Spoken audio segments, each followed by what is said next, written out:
फिर एक बार साथियों, हमारे राजस्थान ने सदियों से सीमा पर खड़े मजबूत प्रहरी की तरह देश की रक्षा की है। राजस्थान ये बखूबी जानता है कि सुरक्षित राष्ट्र और स्थायी सरकार ये कितनी जरूरी होती है। इसलिए चाहे 2014 हो या 2019 हो, राजस्थान ने एकजुट होकर देश में भाजपा की ताकतवर सरकार बनाने के लिए अपना आशीर्वाद दिया था। आपने 25 की 25 सीटें भाजपा को जीत करके झोली भर दी थी। एकजुटता ही, एकता ही राजस्थान की सबसे बड़ी पूंजी है। याद रखिएगा, जब जब हम बंटे हैं तब तब देश के दुश्मनों ने फायदा उठाया है। अब भी राजस्थान को बांटने की, यहां के लोगों को बांटने की पूरी कोशिशें हो रही हैं। इससे राजस्थान को सावधान रहने की जरूरत है। साथियों, एक स्थिर और ईमानदार सरकार देश के विकास के लिए क्या कुछ कर सकती है, ये पिछले 10 वर्षों में सबने देखा है। भारत आज दुनिया की सबसे तेजी से बढ़ती हुई बड़ी अर्थव्यवस्था है। पिछले 10 साल में 25 करोड़ लोग गरीबी से बाहर निकले हैं। ये बहुत बड़ा काम हुआ है। इतना बड़ा काम कैसे संभव हुआ? कैसे हुआ ये? इतना बड़ा काम कैसे संभव हुआ?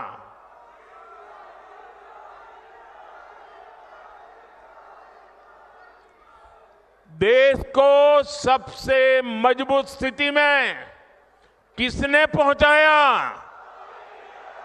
किसने पहुंचाया? माताएं बहनें बताएं, किसने पहुंचाया? ये आपकी उदारता है, आपका प्रेम है, आपके आशीर्वाद है कि आप सारी क्रेडिट मोदी को दे रहे हैं। लेकिन सच्चाई ये है कि ये जो कुछ भी हुआ है ना, वो आपके एक वोट की ताकत के कारण हुआ है, आपके कारण हुआ है। जो 25 करोड़ लोग गरीबी से बाहर निकले हैं ना, वो जो पुण्य है, उस पुण्य के हकदार आप हैं। जिस गरीब को पक्का घर मिला है, उसका जो पुण्य है, उस पुण्य के हकदार आप हैं। जिस गरीब को मुफ्त राशन मिला है, जिस गरीब का चूल्हा जलता रहा है, उसके कारण जो पुण्य मिला है, वो पुण्य के हकदार आप हैं, आपका वोट है। साथियों, 2014 में आपने मोदी को दिल्ली में सेवा का अवसर दिया, तो देश ने वो फैसले लिए जिसकी किसी ने कल्पना भी नहीं की थी। लेकिन आप सोचिए, अगर कांग्रेस 2014 के बाद भी और आज भी अगर दिल्ली में कांग्रेस की सरकार होती तो क्या क्या हुआ होता। कांग्रेस होती तो जम्मू कश्मीर में आज भी हमारी सेनाओं पर पत्थर चल रहे होते। चलते कि नहीं चलते? कांग्रेस होती तो सीमा पार से आकर दुश्मन आज भी हमारे जवानों के सिर काटकर ले जाते। कांग्रेस सरकार कुछ न करती। कांग्रेस होती तो ना हमारे फौजियों को 1 रैंक 1 पेंशन लागू होती और ना ही हमारे पूर्व सैनिकों को 1 लाख करोड़ रुपया मिलते। कांग्रेस होती तो देश में आए दिन देश के कोने कोने में सीरियल ब्लास्ट, बम धमाके होते ही रहते, निर्दोष लोग मरते ही रहते। कांग्रेस ने तो राजस्थान में जो सीरियल ब्लास्ट हुए थे, बम धमाके हुए थे, उन दोषियों को बचाने का घोर पाप भी किया है। कांग्रेस होती तो कोरोना के समय ना किसी को मुफ्त राशन मिलता और ना ही किसी को मुफ्त वैक्सीन मिलती। कांग्रेस होती तो देश में महंगाई से हाहाकार मचा होता।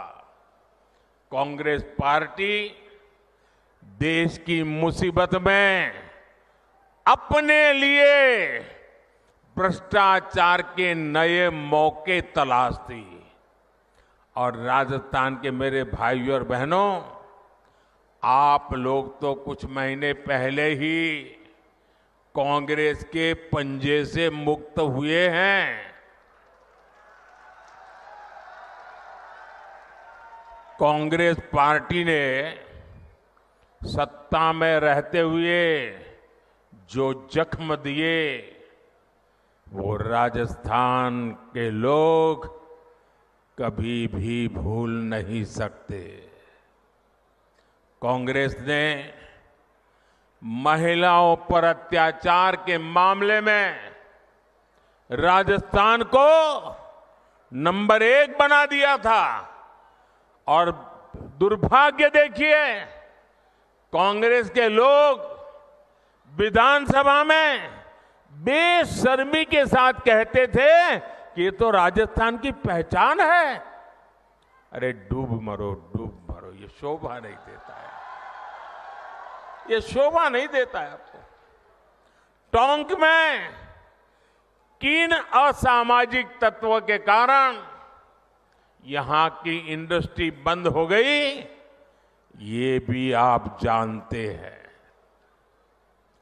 लेकिन आपने हमारे भजनलाल जी को सेवा करने का मौका दिया है। और जब से भजनलाल जी और उनकी टीम काम पे लगी है, माफिया, अपराधी राजस्थान छोड़कर भागने पर मजबूर है। पेपर लीक माफिया भी भजनलाल जी का कानूनी डंडा चलने के बाद ठंडा पड़ गया है। जबकि अभी तो इन्हें सिर्फ 3-4 महीने ही भजनलाल जी और उनकी टीम को हुआ है। जो अपराधी धोखे में है वो जान ले, ये भजनलाल जी है। अभी तो भजनलाल सरकार की गाड़ी चलनी शुरू हुई है, अभी तो टॉप गियर में आना बाकी है।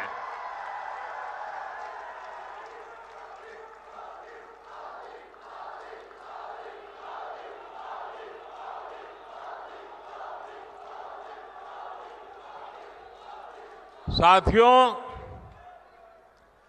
आज हनुमान जयंती पर आपसे बात करते हुए मुझे कुछ दिन पहले की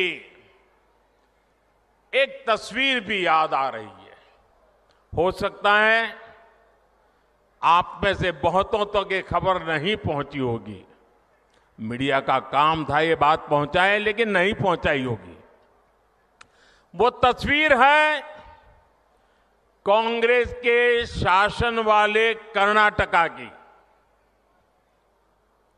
कुछ दिन पहले वहां एक छोटा दुकानदार, उसको सिर्फ इसलिए बुरी तरह से पीटा गया, लहूलुहान कर दिया गया, क्योंकि वो अपनी दुकान में बैठे बैठे हनुमान चालीसा सुन रहा था। ये कांग्रेस की कर्नाटका की सरकार का काम देखिए। अपनी छोटी सी दुकान में एक गरीब आदमी भक्ति भाव से प्रभु हनुमान जी का स्मरण करते हुए हनुमान चालीसा सुन रहा था, उसको लहूलुहान कर दिया गया। आप कल्पना कर सकते हैं, कांग्रेस के राज में हनुमान चालीसा सुनना भी गुनाह हो जाता है। कांग्रेस के राज में अपनी आस्था का पालन करना भी मुश्किल हो जाता है, और राजस्थान तो खुद इसका भुक्तभोगी रहा है। अब सीधी सीधी बात है, जब उनके पार्टी, उनके सारे नेता प्रभु राम का मंदिर बने, प्रभु राम का प्राण प्रतिष्ठा का अवसर हो, मंदिर के लोग जाके रूबरू में आने के लिए निमंत्रण दे, सम्मान पूर्वक निमंत्रण दे, और पब्लिकली उस निमंत्रण को ठुकरा दिया जाए, तो उनके चेले चपाटे भी हनुमान चालीसा करने वालों को पीटेंगे कि नहीं पीटेंगे भाइयों?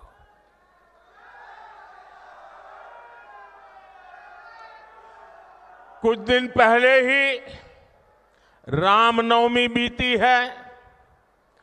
कांग्रेस के जाने के बाद पहली बार शांति से शोभा यात्रा निकली है पूरे राजस्थान में।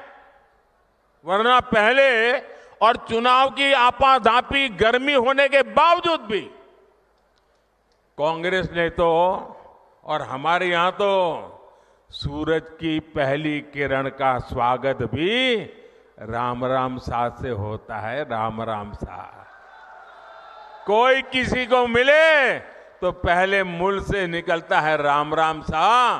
कांग्रेस ने तो राम राम सा कहने वाले राजस्थान में राम नवमी पर प्रतिबंध लगा दिया था।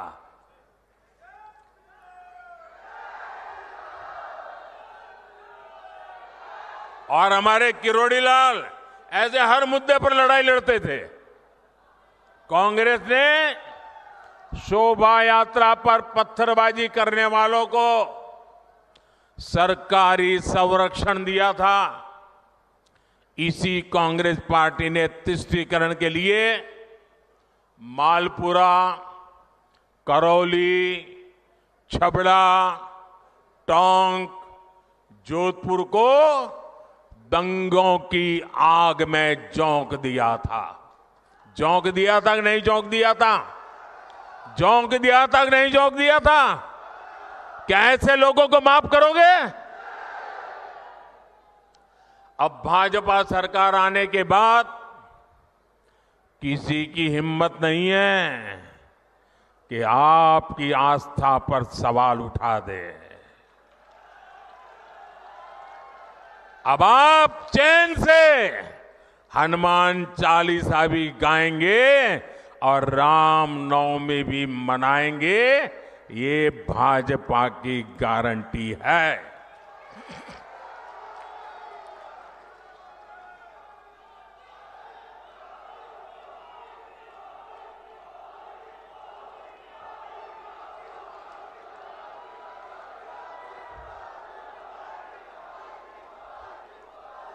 साथियों, अभी परसों जब मैं राजस्थान आया था तो मेरा एक 1.5 मिनट का भाषण, 90 सेकंड का भाषण, और मैंने कुछ सत्य देश के सामने रखा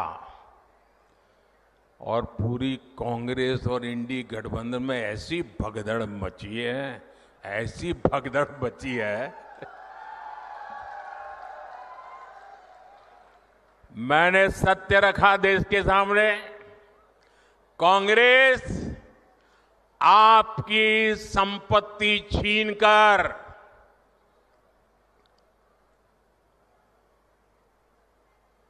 उनके खास लोगों को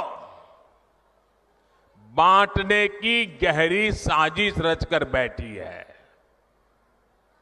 2-3 दिन पहले मैंने कांग्रेस की इस वोट बैंक की राजनीति, तुष्टीकरण की राजनीति का पर्दाफाश किया था। इससे कांग्रेस और उसको सिस्टम में उनको इतनी मिर्ची लगी है, इतनी मिर्ची लगी है कि वो हर तरफ गालियां देने में टूट पड़े। जो आए वो मोदी को गाली दे रहा है। मैं कांग्रेस से जानना चाहता हूं, आखिर कांग्रेस सच्चाई से इतना डरती क्यों है? कांग्रेस क्यों अपने नीतियों को ऐसे छिपाने में लगी है? जब आपने नीति बनाई है, निर्णय लिया है, तो अब जब मोदी जी ने खुल करके राज रख दिया, आपका हिडन एजेंडा बाहर आ गया, तो अब कांप रहे हो? अरे हिम्मत है तो स्वीकार करो, हम आपसे मुकाबला करने के लिए तैयार हैं।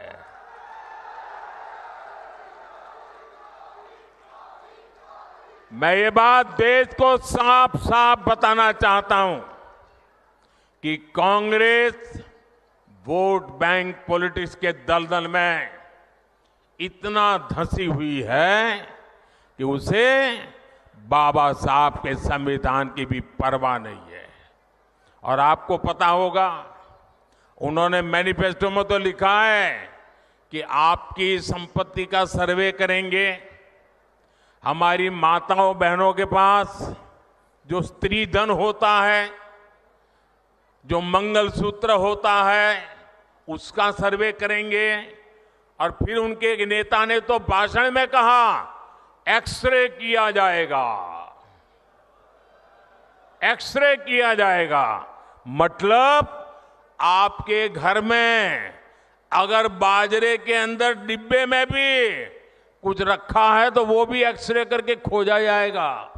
दीवार में कहीं रखा है तो उसको भी एक्सरे करके खोजा जाएगा। पूरा एक्सरे करने वाले की घोषणा की है और उनके नेता ने पब्लिकली कहा है। और फिर आपकी सारी संपत्ति, जरूरत से ज्यादा जो भी होगा वो उनका कब्जा करेगी उनकी सरकार, कहते हैं, और फिर लोगों को बांट देंगे। अगर आपके पास 2 घर है, यहां गांव में घर है, और बच्चों के लिए आपने जयपुर जोधपुर में अगर एक छोटा फ्लैट ले लिया है, तो एक्सरे करेंगे कि भाई 2 घर है, एक वापस दो, सरकार को दे दो। बताइए, आपको मंजूर है क्या? ये मंजूर है क्या? क्या स्त्री धन पर हाथ लगा सकते हैं क्या? क्या मंगलसूत्र पर हाथ लगा सकते हैं क्या? ये पंजे की ये ताकत, भाइयों बहनों, राजस्थान में से एक भी पंजा बचना नहीं चाहिए भाइयों। अब देखिए, कांग्रेस पार्टी ने संविधान के साथ, बाबा साहब आंबेडकर के दिए हुए संविधान के साथ किस प्रकार से खिलवाड़ करने की कोशिश की। इस देश के में जब संविधान बना तब धर्म के आधार पर आरक्षण का घोर विरोध हुआ था, ताकि हमारे एससी, एसटी, ओबीसी समुदाय को सुरक्षा मिलती रहे। लेकिन उन्होंने, मनमोहन सिंह जी ने भाषण किया था और उस सभा में मैं मौजूद था मुख्यमंत्री के नाते, मुस्लिमों का देश के संसाधनों पर पहला हक है, ये मनमोहन जी का बयान है। और ये संयोग नहीं था और ये अकेला बयान नहीं था। कांग्रेस पार्टी की सोच हमेशा से तुष्टीकरण की रही है, वोट बैंक की राजनीति की रही है। 2004 में जैसे ही कांग्रेस की केंद्र में सरकार बनी, उसके सबसे पहले किए गए कामों में था, सबसे पहला काम था चुनाव जीतने के बाद आंध्र प्रदेश में एससी, एसटी के रिजर्वेशन में से कमी करके मुसलमानों को रिजर्वेशन देने का प्रयास। ये एक पायलट प्रोजेक्ट था जिसे कांग्रेस पूरे देश में आजमाना चाहती थी। 2004 से 2010 के बीच कांग्रेस ने 4 बार आंध्र प्रदेश में मुस्लिम रिजर्वेशन लागू करने की कोशिश की, लेकिन कानूनी अड़चनों की वजह से, सुप्रीम कोर्ट की जागरूकता के कारण वो अपने मंसूबा जो लेके चले थे वो पूरे नहीं कर पाए। 2011 में कांग्रेस ने इसे देश में लागू करने की कोशिश की। एससी, एसटी को और ओबीसी को मिला हुआ अधिकार छीन करके वोट बैंक की राजनीति के लिए औरों को देने का खेल किया। कांग्रेस ने इतने प्रयास ये जानते बूझते किए कि ये सब संविधान की मूल भावना के खिलाफ था, लेकिन कांग्रेस ने संविधान की परवाह नहीं की, बाबा साहब आंबेडकर की परवाह नहीं की। जब कर्नाटका की बीजेपी सरकार ने, जब हमें मौका मिला तो हमने पहला काम किया, उन्होंने जो एससी, एसटी से छीन करके मुस्लिम कोटा निकाला था उसको हमने खत्म कर दिया और जिनका हक था उनका हित सुरक्षित रखा। तो कांग्रेस पूरे देश में आग बबूला हो गई। ये मोदी समझता क्या है? अरे मोदी संविधान को समझता है, मोदी संविधान को समर्पित है, मोदी बाबा साहब आंबेडकर की पूजा करने वाला व्यक्ति है। साथियों, सच्चाई ये है कि कांग्रेस और इंडिया अलायंस जब सत्ता में था तो ये लोग दलितों, पिछड़ों के आरक्षण में सेंधमारी करके वोट बैंक पॉलिटिक्स के लिए उनकी खास जमात को अलग से आरक्षण देना चाहते थे, जबकि संविधान इसके बिल्कुल खिलाफ है। आरक्षण का जो हक बाबा साहब ने दलित, पिछड़ों और आदिवासियों को दिया, कांग्रेस और इंडिया अलायंस वाले उसे मजहब के आधार पर मुसलमानों को देना चाहते थे। मैं कांग्रेस को पूछना चाहता हूं, क्या कांग्रेस ऐलान करेगी कि संविधान में दलितों, पिछड़ों के आरक्षण को, आदिवासियों के आरक्षण को कम करके वो इसे मुसलमानों को नहीं बांटेंगे? जरा वह देश की जनता को वादा करो। कांग्रेसी जहां भी आए, आपको मोहल्ले में आ जाए, आपके घर में मिलने आ जाए, जरा खड़े रख करके पूछो, कर्नाटका, आंध्र जैसे राज्यों में इन्होंने आरक्षण को मजहब के आधार पर बांटने का खेल क्यों शुरू किया था? साथियों, कांग्रेस की इन साजिशों के बीच मोदी आज आपको खुले मन से गारंटी दे रहा है। दलितों, पिछड़ों और आदिवासियों का आरक्षण न खत्म होगा, ये मोदी की गारंटी है।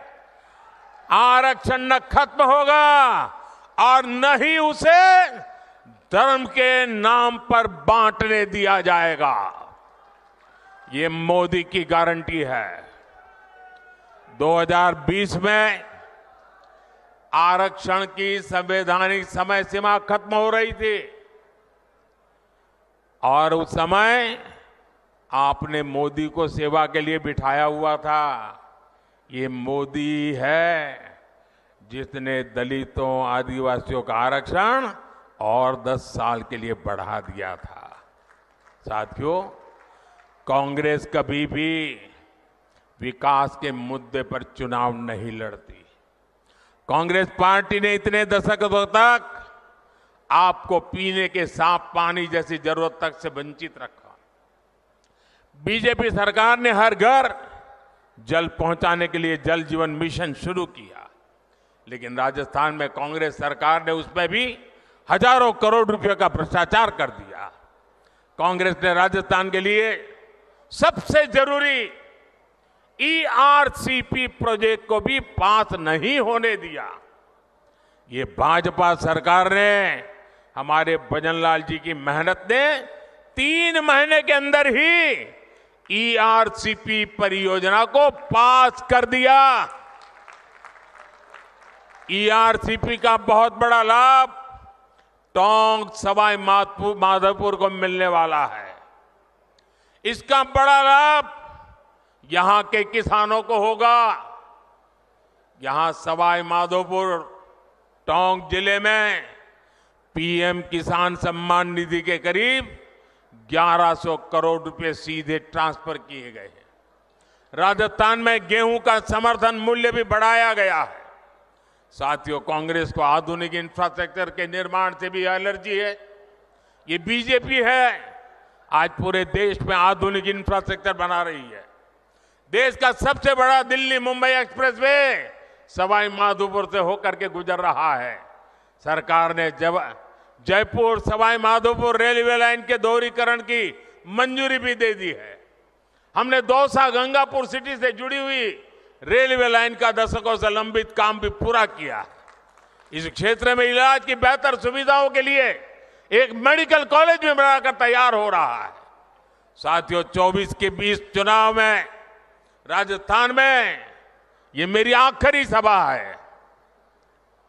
अब 26 अप्रैल को अगले चरण का मतदान है। बीते दिनों मुझे राजस्थान के अलग अलग क्षेत्रों में जाने का मौका मिला है। अब कल शाम को तो शायद आपका प्रचार अभियान भी पूरा हो जाएगा। ये मेरी आखिरी सभा है। राजस्थान के मध्य सभी क्षेत्रों के लिए मैं उनके आशीर्वाद की कामना करता हूं, अधिकतम मतदान की कामना करता हूं। शादी ब्याह के दिन है, गर्मी भी बहुत है और ऐसे में हम राष्ट्र कर्तव्य न भूले, लोकतंत्र के हमारे दायित्व को न भूले, अधिकतम वोट करें, ये मेरा आग्रह रहेगा। आपने मुझे राजस्थान की यात्रा में मैंने देखा है, भरपूर आशीर्वाद दिया है। ये आपका ये आशीर्वाद मेरी पूंजी है। आपके सपने मेरे अपने हैं। विकसित भारत के सपने को पूरा करने के लिए मेरा भी हर पल, हर क्षण देश के लिए है। इसलिए 24/7 मैं 2047 के लिए काम कर रहा हूं। और बीते 10 वर्षों में जो काम हुआ है वो तो एक केवल ट्रेलर है। अगले 5 वर्षों में हमें देश को, राजस्थान को बहुत आगे लेकर जाना है। मेरा अनुरोध है, आप रिकॉर्ड संख्या में कमल के आगे का बटन दबाकर भाई सुखबीर सिंह जौनपुरिया समेत सभी बीजेपी उम्मीदवारों को संसद में भेजें।